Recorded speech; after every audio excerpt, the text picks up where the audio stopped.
Is it possible for distant galaxies to be moving away from us faster than the speed of light? And if it is, would it be possible for us to see them? Surprisingly, the answer to both questions is a resounding yes. How is that possible? How can something travel faster than the speed of light? Today we will try and paint an accurate picture of the universe based on the Lambda Cold Dark Matter model, which is the best cosmological model today. Once we have painted that picture, the answers to our questions will be straightforward.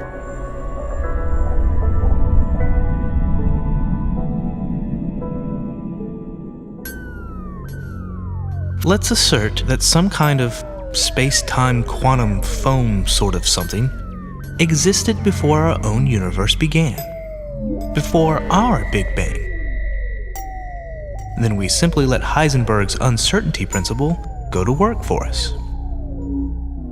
If we look at the tiniest speck allowed by quantum mechanics, a small volume with a Planck length as its linear scale, the speck would have a volume of 10 to the minus 99 cubic centimeters. And the largest amount of mass or energy that we could put in this volume without it becoming its own black hole is about 1/100,000th of a gram. Interestingly, the uncertainty principle allows this much stuff to be created out of nothing for as long as 10 to the minus 43 seconds. Not a very long time, but it will prove to be enough. Because if that much energy is created in the form of a certain type of scalar field, then we have just successfully created a universe. The best model of how our early universe grew after that initial quantum fluctuation created it includes inflation, a period when the scalar field divides space into a brief period of extreme exponential expansion. During inflation, space erupted from its tiny beginnings into an unknowably huge volume. This enormous expansion generated an enormous amount of gravitational binding energy, at least 10 to the 85th grams. And this was counterbalanced by a corresponding group of positive energy in the scalar field. What began as a mere fraction of a gram of energy has now become 10 to the 85th grams. This is a huge number, large enough to account for all the matter and energy that exists today. But notice that the total energy in the universe is within a quantum fluctuation of equaling 0.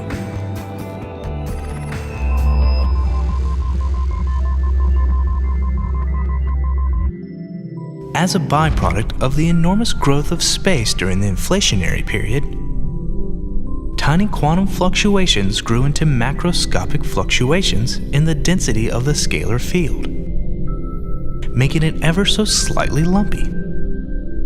This lumpiness provided the seeds for the formation of stars and galaxies and all the structure we see in the universe.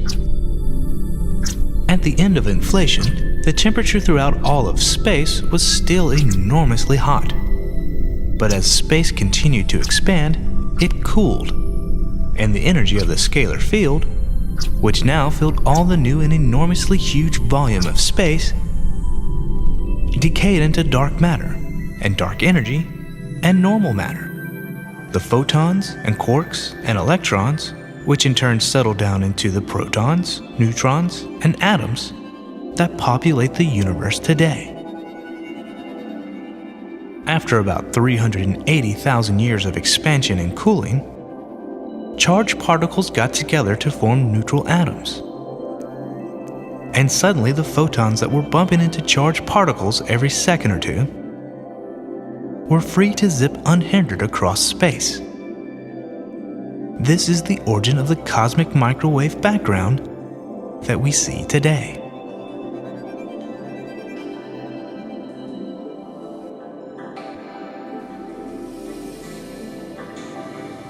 let's let this volume of blue dots represent all of space at that era. Then let's focus our attention on this tiny portion that has a radius of about 42 million light years. This is the region that will be all of our observable universe in 13.7 billion years. Our Earth will form somewhere in the center of this region in about 9 billion years. But we have a lot of expansion to experience first. Imagine that you are standing on a 100-meter track and someone 99 meters away is going to walk toward you. There's the starter's pistol, and the walk begins. But there's a problem. The track is stretching, growing longer as he walks. He takes a 1-meter step every second, but the track grows 1 meter for every 100 meters every second. After 10 seconds, the walker has taken 10 steps, but the remaining 89 meters has grown so that he still has 98 meters from you. Another 10 seconds, and he's still almost 97 meters away. It will take him 460 seconds, but he will eventually reach you. And during that time, the track is stretched so that it is now 10,000 meters long.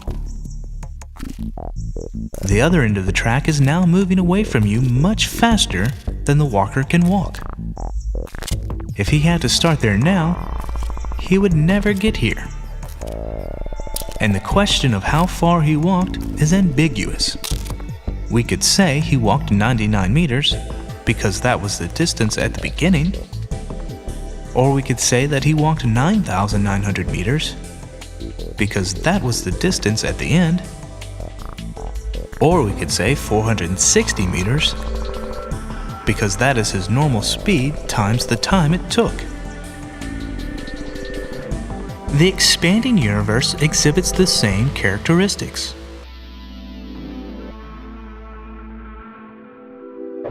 Light from the edges of the 42 million light-year sphere began their journey to the spot where the Earth will develop about 13.7 billion years ago.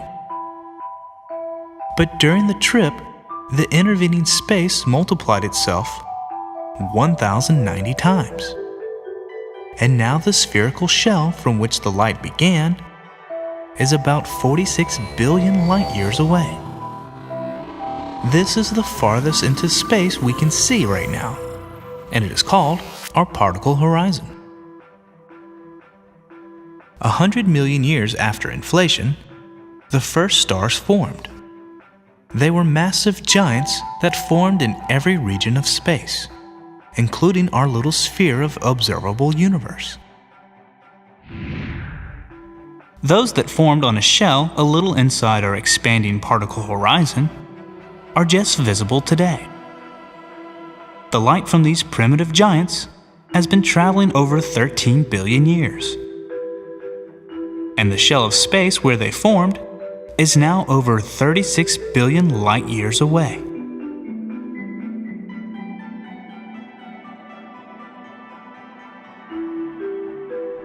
So light from the microwave background was emitted from a distance of just 41 million light years away.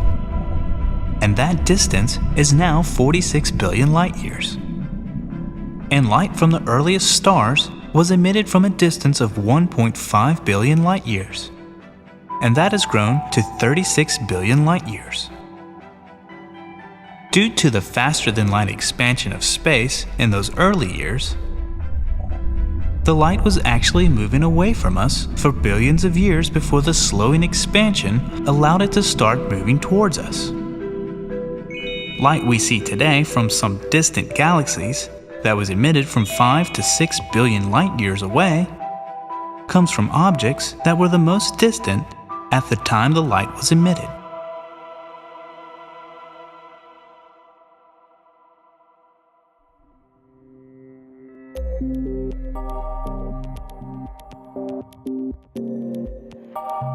Massive objects like the Earth and the Sun that are gravitationally bound to one another can overcome the expansion of space between them. Space is expanding in our system, but the distance from the Earth to the Sun does not change because of this expansion. Why? Because as space expands, the Earth's orbit continually adjusts to keep the Earth at the correct distance that is demanded by the law of gravity. This is also true for stars inside a galaxy that are gravitationally bound, and is true even for local clusters of galaxies. As space expands, the distance between the bodies constantly adjusts to comply with the laws of gravity.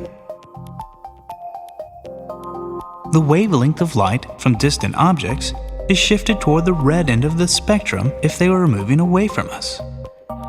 And the expansion of space is measurable by measuring the redshift. And unlike the Doppler redshift, the cosmological redshift says nothing about the recessional velocity of the emitting object either at the time the light was emitted or at the time the light was received.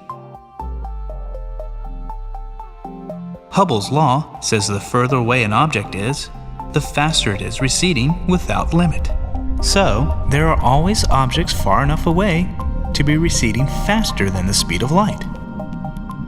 Objects we see with a redshift of about 1.46 are moving away from us at the speed of light, and all objects with larger redshifts are receding faster than the speed of light. Most objects in the extended universe are traveling away from us with velocities fast enough that we will never see them. In effect, we have an event horizon, and events beyond our event horizon are effectively unknowable to us. Objects that have a current redshift of about 1.8 are currently about 18 billion light-years away, and are now crossing our event horizon, never to be heard from again.